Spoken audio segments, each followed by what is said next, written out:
Let's now invite Peter McKay, former Foreign Affairs and Defense Minister, in this conversation. Mr. McKay, good evening, and thank you for your time. Hello to you, Ash. So, sir, you are very well versed with the complexities and challenges around the G7, but in the current environment we are, and the dangerous escalation between Iran and Israel, how much do you think the leaders are going to pivot to that as their primary agenda? I think they will have to pivot to that as subject, but as you point out, actually, there are so many complex issues: the economic fallout from trade wars and tariffs, obviously the geopolitics, the illegal invasion of Ukraine, what's happening in the Middle East, which will be front and center, and what may happen in the South China Sea. All of these moving parts create this massive menu of difficult issues that world leaders are seized with, and some of the most important players on the planet, let's be honest, they're looking to try to come together, to cooperate, to bring some semblance of stability and world order and the rule of law back into play, because this has been under siege in many parts of the world, right? With Prime Minister Mark Carney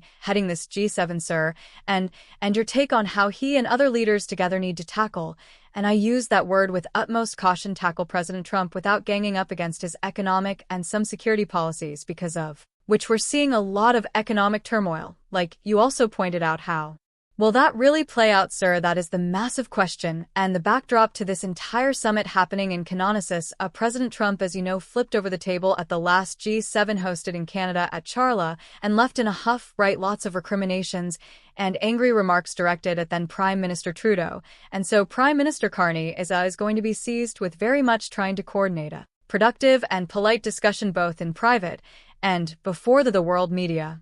And he is somebody who brings a lot of experience. Let's be honest, he's been on the world stage. He is a globalist. He is very much a worldview. Now, his worldview may not align closely with President Trump, but I think there is obviously a little bit of history. His visit to the White House, by all accounts, went okay. He survived, yeah.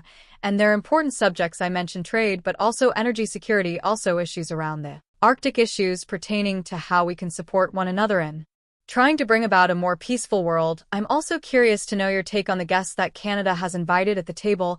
I mean, Ukraine is there, India is there, Mexico, along with several other nations. Your take on India's participation?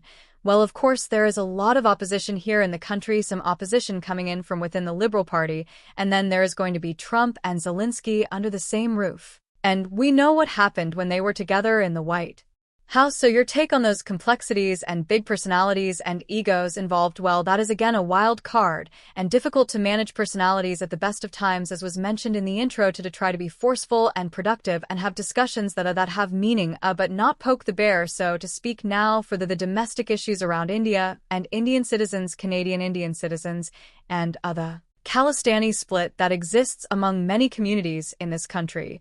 That is a thorny issue, to be sure. The assassination that happened here in Canada and the ongoing investigations and in future trials, also a very, very provocative issue in India and in China. But the fact that Modi is here extremely important, given the intentions of Canada to pivot away from an over-reliance on the United States and China, to be frank. So India has a massive economy, largest population in the world right now. We have a history of having done a lot of business, particularly in agriculture, with India, and so I believe Prime Minister Carney is right in having him here, although it is stirring controversy in many parts of the country, and yet this is part of the grand plan, if you will, to diversify our economy, move away from an over-reliance on any one economy.